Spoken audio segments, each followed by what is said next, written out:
வணக்கம். நமது டிவியின் மதிய நேர பிரதான செய்திகளோடு இணைந்திருக்கின்றீர்கள். நான் உங்கள் கேஷிகா வரதராஜா. முதலில் தலைப்புச் செய்திகள்.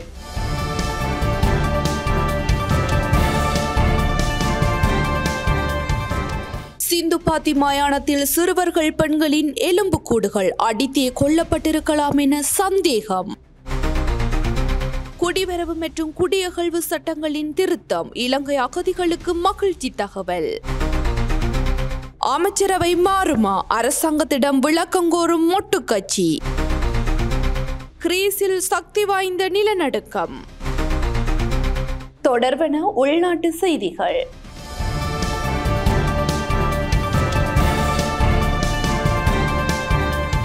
யாழ்ப்பாணம் சிந்துபாத்தி மயானத்தில் சிறுவர்கள் மற்றும் பெண்களின் எலும்புக்கூடுகள் அடையாளம் காணப்பட்டுள்ளன. குறித்த இடத்தில் சிறுவர்கள், பெண்கள் என அதிக மனித எலும்புக்கூடுகள் இருப்பதற்கான சாத்தியப்பாடுகள் காணப்படுவதாக தெரிவிக்கப்படுகின்றது. அரியாலை, செம்மணி, சித்துப்பாத்தி இந்து மயானத்தில் ஒரு குழியில் மனித எச்சங்கள் கண்டுபிடிக்கப்பட்ட நிலையில் நீதிமன்றத்தின் உத்தரவுக்கு அமைய அகழ்வு பணிகள் ஆரம்பிக்கப்பட்டன. இந்த புதைக்குழியில் இருந்து நேற்று வரை 7 மனித எலும்புகள் அடையாளம் காணப்பட்டுள்ளன. அகழ்வு பணிகள் முன்னெடுக்கப்படுகின்ற குழியில் நேற்றைய தினம் அடையாளம் காணப்பட்ட எலும்புக்கூடுகளில் 14 வயது மதிக்கத்தக்க சிறுமியின் எலும்புக்கூடும் அடையாளம் காணப்பட்டுள்ளது. இங்கு அதிக மனித எலும்புக்கூடுகள் இருப்பதற்கான சாத்தியக்கூறுகள் தென்படுகின்றன. வேறு இடங்களில் கொல்லப்பட்டவர்களின் சடலங்களே இங்கு எடுத்து வரப்பட்டு புதைக்கப்பட்டிருக்கலாம் என கருதப்படுகின்றது. அதற்கு சான்றாக புதைக்குழியில் காணப்படும் எலும்புக்கூடுகள் ஓர் ஒழுங்குமுறையாகவோ அல்லது சாதாரணமாகவோ காணப்படவில்லை. உயிரிழந்தவர்களில் அதிகமானோர் அடித்தே கொல்லப்பட்டிருக்கலாம் எனவும் சந்தேகிக்கப்படுகின்றது. சுமார் 20 வருடங்களை ஆண்டிய காலப்பகுதியில் உயிரிழந்தவர்களின் எலும்புக்கூடுகளே இங்கு அடையாளம் காணப்படுகின்றன என்றும் தெரிவிக்கப்படுகின்றது. இதேவேளை குறித்த பகுதிகளில் தொடர்ந்து வரும் நாட்களில் அகழ்வு பணிகள் முன்னெடுக்க தீர்மானிக்கப்பட்டுள்ளது. 3 மனித மண்டையோடுகளுக்கு மேல் ஒரு பகுதியில் அடையாளம் காணப்பட்டால் மனித புதைகுழி என அதனை பிரகடனப்படுத்த முடியும் என்ற நிபந்தனைக்கு அமைய குறித்த பகுதியை மனித புதைகுழியாக பிரகடனப்படுத்துமாறு கோரி யாழ்ப்பாணம் நீதிவான் நீதிமன்ற நீதிவானிடம் விண்ணப்பத்தை முன்வைக்க சட்டத்தரணிகள் நடவடிக்கை எடுத்துள்ளனர். குடிவரவு மற்றும் குடியகழ்வு சட்டங்களை திருத்துவதற்கு நடவடிக்கைகள் எடுக்கப்பட்டு வருவதாக பொது பாதுகாப்பு அமைச்சர் ஆனந்த விஜயபால தெரிவித்துள்ளார். யுத்த காலத்தில் இலங்கையில் இருந்து தப்பிச் சென்று இந்தியாவில் அகதிகளாக தங்கியிருப்பவர்கள் மீண்டும் இலங்கைக்கு வருவதற்குள்ள தடைகளை நீக்க அரசாங்கம் முடிவு செய்துள்ளது. பொது பாதுகாப்பு அமைச்சர் ஆனந்த விஜயபால இதனை தெரிவித்துள்ளார். இதற்காக குடிவரவு மற்றும் குடியகழ்வு சட்டங்களை திருத்துவதற்கு தற்போது நடவடிக்கைகள் எடுக்கப்பட்டு வருவதாக அமைச்சர் கூறியுள்ளார். யுத்த காலத்தில் வடக்கில் வாழ்ந்த மக்களில் ஒரு தொகுதியினர் பாதுகாப்பு தேடி இந்தியாவின் தமிழ்நாட்டிற்கு தப்பி சென்றனர்.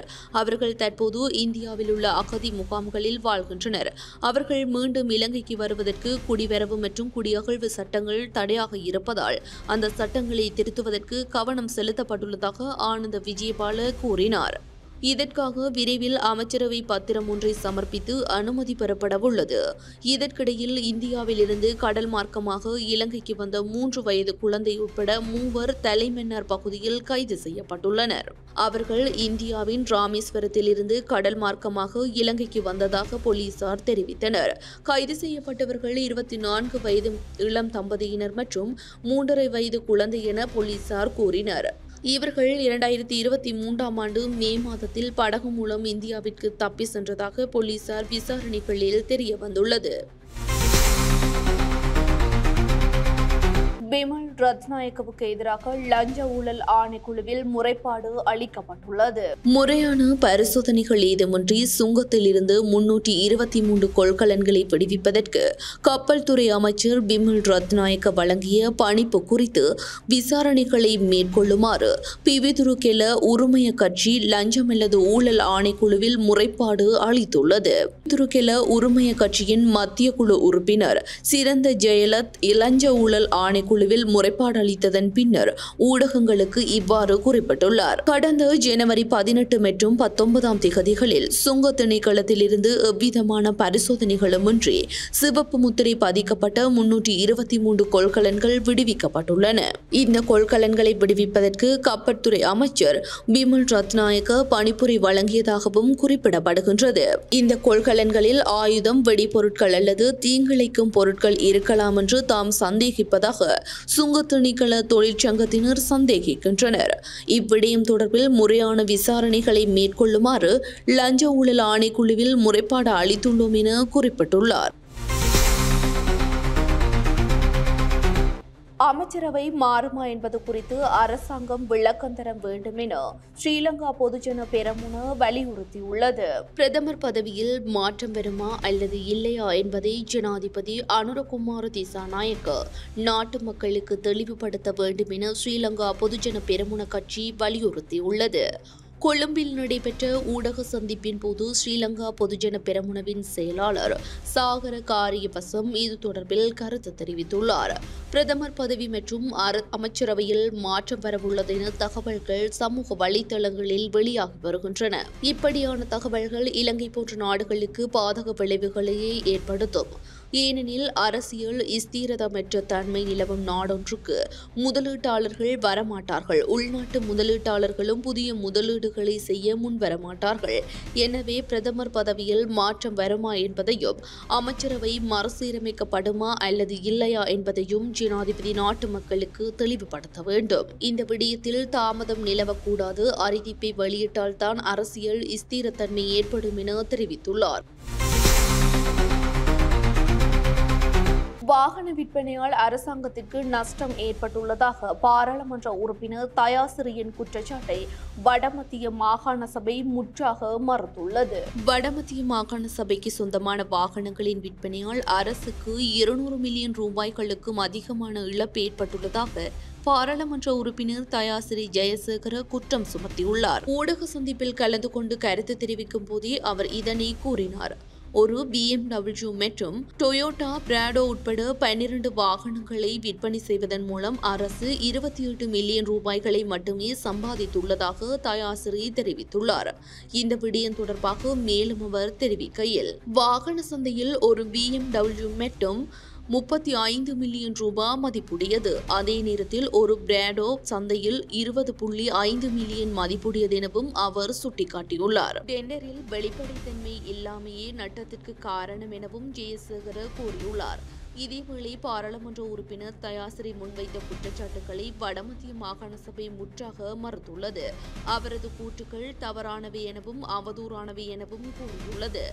வாகனங்கள் முறையான டெண்டர் செயல்முறை மூலம் அப்புறப்படுத்தப்பட்டதாக தெரிவித்த மாகாண சபை அதிகாரிகள் தவறான கருத்துக்களை பரப்பியமைக்காக பாராளுமன்ற உறுப்பினர் தயாசிறி ஜெயசேகர மீது சட்ட நடவடிக்கை எடுக்கப்படும் எனவும் தெரிவித்துள்ளனர். முன்னாள் அமைச்சர்களான மஹிந்தானந்த அழுத்கமகே, நளின் பெர்னாண்டோ ஆகியோர் உறவினர்களை சந்திப்பதற்கு மாதத்திற்கு ஒரு முறை மாத்திரமே அனுமதி வழங்கப்படும் என சிறைச்சாலை திணைக்களம் அறிவித்துள்ளது. கடூழிய சிறை தண்டனை விதிக்கப்பட்டுள்ள முன்னாள் அமைச்சர்களான மஹிந்தானந்த அழுத்கமகே, நளின் பெர்னாண்டோ ஆகியோர் குடும்பத்தார் அல்லது நெருங்கியவர்களை சந்திப்பதற்கு மாதத்திற்கு ஒரு முறை மாத்திரமே அனுமதி வழங்கப்படும் என சிறைச்சாலை திணைக்களம் தெரிவித்துள்ளது. இது சகல கைதிகளுக்கும் பொருந்தும் சட்டமாகும். வழக்கமாக ஒரே நேரத்தில் மூவருக்கு இந்த வாய்ப்பு வழங்கப்படும் என்று சிறைச்சாலை ஆணையாளர் காமினி திசாநாயக்க தெரிவித்துள்ளார். இதற்கிடையில் இரு முன்னாள் அமைச்சர்களும் ஒரு பொதுவான இடத்தில் தடுத்து வைக்கப்பட்டுள்ளதாக சிறைச்சாலை தகவல்கள் தெரிவிக்கின்றன.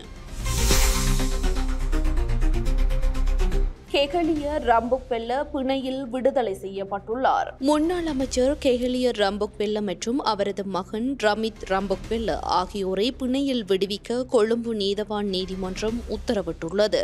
லஞ்சம் மற்றும் ஊழல் ஒழிப்பு ஆணைக்குழு பிரதிவாதிகள் தரப்பு வழக்கறிஞர்கள் முன்வைத்த சமர்ப்பணங்களை பரிசீலித்த பின்னர் கொழும்பு பிரதான நீதவான் தனுஜா லக்மாலி இந்த உத்தரவை பிறப்பித்துள்ளார். தற்போது பரவி வரும் வைரஸ் தொற்றுக்கள் குறித்து பொதுமக்கள் அச்சம் கொள்ள தேவையில்லை என சுகாதார அமைச்சு தெரிவித்துள்ளது. டெங்கு, சிக்கன்குன்யா, இன்ஃபுளுவென்சா மற்றும் கொரோனா வைரஸ் தொற்று அபாயங்கள் குறித்து சுகாதாரத்துறை உரிய கவனம் செலுத்தி வருவதாக சுகாதார அமைச்சர் நலிந்த ஜெயதிச தெரிவித்துள்ளார். அத்துடன் தேவையான நடவடிக்கைகள் முன்னெடுக்கப்பட்டு வருவதாகவும் அவர் குறிப்பிட்டுள்ளார். இந்த நிலையில் தற்போது பரவி வரும் வைரஸ் தொற்றுகள் குறித்து பொதுமக்கள் அச்சம் கொள்ள தேவையில்லை எனவும் சுகாதார அமைச்சர் தெரிவித்துள்ளார். இதனிடையே கொரோனா வைரஸ் தொற்றாளர்களை அடையாளம் காண்பதற்கான முறையானதொரு திட்டம் இதுவரையிலும் நடைமுறைப்படுத்தப்படவில்லை என பொது சுகாதார பரிசோதகர்கள் சங்கம் குற்றம் சுமத்துகின்றது. இந்தியாவில் தற்போது கொரோனா வைரஸ் தொற்று பரவும் விகிதம் அதிகரித்துள்ள நிலையில் அங்கிருந்து நாட்டுக்கு வருகை தரும் சுற்றுலா பயணிகள் தொடர்பில் அவதானத்துடன் செயற்பட வேண்டும் என அந்த சங்கம் தெரிவித்துள்ளது. இந்தியாவில் கொரோனா தொற்றினால் பாதிக்கப்பட்டவர்களின் எண்ணிக்கை 4000 அண்மித்துள்ளதாக இந்திய ஊடகங்கள் தெரிவிக்கின்றன. இதன்படி இந்தியாவின் கேரள மாநிலத்திலேயே அதிகளவான தொற்றாளர்கள் அடையாளம் காணப்பட்டுள்ளமை குறிப்பிடத்தக்கது. கொழும்பு மட்டக்குழி பகுதியில் இலங்கை போக்குவரத்து சபைக்கு சொந்தமான பஸ் ஒன்று இன்று காலை விபத்துக்குள்ளாகியுள்ளது. கொழும்பு மட்டக்குழி பகுதியில் இலங்கை போக்குவரத்து சபைக்கு சொந்தமான பஸ் ஒன்று இன்று காலை விபத்துக்குள்ளாகியுள்ளது. குறித்த பஸ் சாரதியின் கட்டுப்பாட்டை இழந்து மட்டக்குழி பகுதியில் அலுத்மாவத்தை வீதியும் ப்ளூமெந்தல் வீதியும் சந்திக்கும் பகுதியில் உள்ள கட்டடம் ஒன்றுடன் மோதி விபத்துக்குள்ளாகியுள்ளது. பஸ்ஸில் ஏற்பட்ட தொழில்நுட்ப கோளாறே விபத்திற்கு காரணம் என கூறப்படுகின்றது. விபத்து ஏற்பட்ட போது சாரதியும் நடத்துனருமே பேருந்தில் இருந்துள்ளனர். குறித்த பஸ் வண்டி கண்டி கொழும்பு வழித்தடத்தில் சேவையில் ஈடுபடுகின்றமை குறிப்பிடத்தக்கது. மட்டக்களப்பில் துப்பாக்கி சூட்டு சம்பவம் ஒன்று பதிவாகியுள்ளது. மட்டக்களப்பு வவுனதீவு போலீஸ் பிரிவுக்குட்பட்ட கண்ணங்குடாவில் இடம்பெற்ற துப்பாக்கி சூட்டில் ஒருவர் காயமடைந்துள்ளார். இருவருக்கிடையே நடைபெற்ற வாய்த்தர்க்கம் கைகலப்பாக மாறிய நிலையில் அது துப்பாக்கி சூடாக மாறியுள்ளது. கண்ணங்குடா கண்ணகியம்மன் ஆலய வீதியில் இடம்பெற்ற இந்த சூட்டு சம்பவத்தில் பாவண்ணா சதீஷ்குமார் என்னும் 36 வயதுடைய ஒருவர் காயமடைந்த நிலையில் மட்டக்களப்பு போதனா வைத்தியசாலைக்கு கொண்டு வரப்பட்டுள்ளார். நீர் விநியோகம் தொடர்பாக இருவரிடையே ஏற்பட்ட மோதலின் போது வீட்டில் மறைத்து வைக்கப்பட்டிருந்த நாட்டு துப்பாக்கியால் இந்த துப்பாக்கி சூடு நடாத்தப்பட்டுள்ளது. இது தொடர்பில் துப்பாக்கி போலீசாரினால் மீட்கப்பட்டுள்ளதுடன் ஒருவர் கைது செய்யப்பட்டுள்ளதாகவும் வவுனதீவு போலீசார் தெரிவித்தனர். நுவரெலியா ஹட்டன் பிரதான வீதியில் மண் சரிவு அபாயம் ஏற்பட்டுள்ளது. நுவரெலியா ஹட்டன் பிரதான வீதியில் நானோயா பகுதியில் கட்பாறைகளுடன் மண் சரிவு ஏற்படும் அபாயம் காரணமாக குறித்த பகுதியில் போக்குவரத்து ஒரு வழியாக மாற்றம் செய்யப்பட்டுள்ளது. இந்த மண் சரிவு இன்று அதிகாலையில் ஏற்பட்ட நிலையில் தற்போது அவ்வீதியூடாக ஒரு வழி போக்குவரத்தே இடம்பெற்று வருகிறது. எவ்வாறாயினும் தற்போது வாகனங்கள் தங்கு தடையின்றி பயணிக்கக்கூடிய நிலை காணப்பட்டாலும் காலை மற்றும் மாலை நேரத்தில் இப்பகுதியில் அதிக பனிமூட்டம் நிறைந்த வானிலை காணப்படுவதனால் நுவரெலியா தலவாக்கலை ஹெட்டன் மற்றும் மொராயா வழியூடாக டயகமவுக்கான போக்குவரத்து சற்று பாதிக்கப்பட்டுள்ளது. கடந்த நாட்களில் நுவரெலியா மாவட்டத்தில் நிலவிய சீரற்ற காலநிலையினால் இந்த மண் சரிவு ஏற்பட்டுள்ளதுடன் இப்பகுதியில் பல இடங்களில் மண் சரிவுக்கான அறிகுறியாக அபாயகரமான வெடிப்புகள் ஏற்பட்டுள்ளதால் இவ்வீதியில் பயணிக்கும் வாகனங்கள் மற்றும் பாதசாரிகள் விழிப்பாகவே இருக்க வேண்டும் என நானோயா போலீசாரால் அறிவுறுத்தப்பட்டுள்ளது. தொடர்வன சர்வதேச செய்திகள்.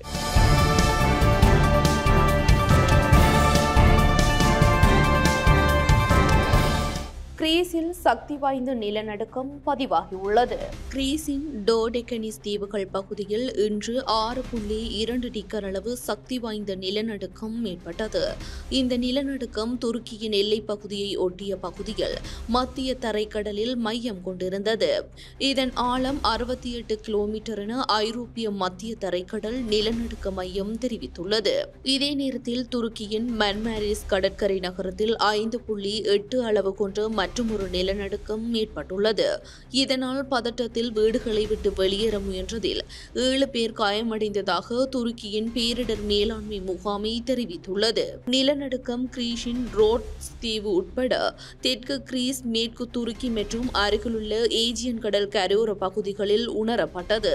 தற்போது வரை கடுமையான உயிரிழப்பு அல்லது பெரிய அளவிலான சேதங்கள் குறித்து உடனடி அறிக்கைகள் இல்லை என்றாலும் பாதுகாப்பு முன்னெச்சரிக்கையாக அவசரகால பதில் குழுக்கள் எச்சரிக்கையுடன் உள்ளனர். டோடெக்கனிஸ் தீவுகள் பகுதி உயர்நில அதிர்வு மண்டலத்தில் உள்ளது. கடந்த 55 ஆண்டுகளில் இப்பகுதியில் ஆண்டுக்கு சராசரியாக 2100 நிலநடுக்கங்கள் பதிவாகியுள்ளன. ஆனால் அளவு 6 அல்லது அதற்கு மேல் உள்ள நிலநடுக்கங்கள் 10 முதல் 15 ஆண்டுகளுக்கு ஒருமுறை மட்டுமே ஏற்படுகின்றன. தொடர்பான விளையாட்டு செய்திகள்.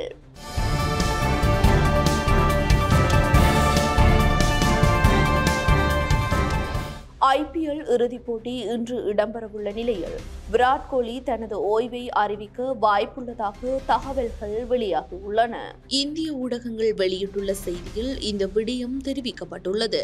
கடந்த மார்ச் மாதம் தொடங்கிய IPL கிரிக்கெட் தொடர் தற்போது இறுதிக்கட்டத்தை எட்டியுள்ளது.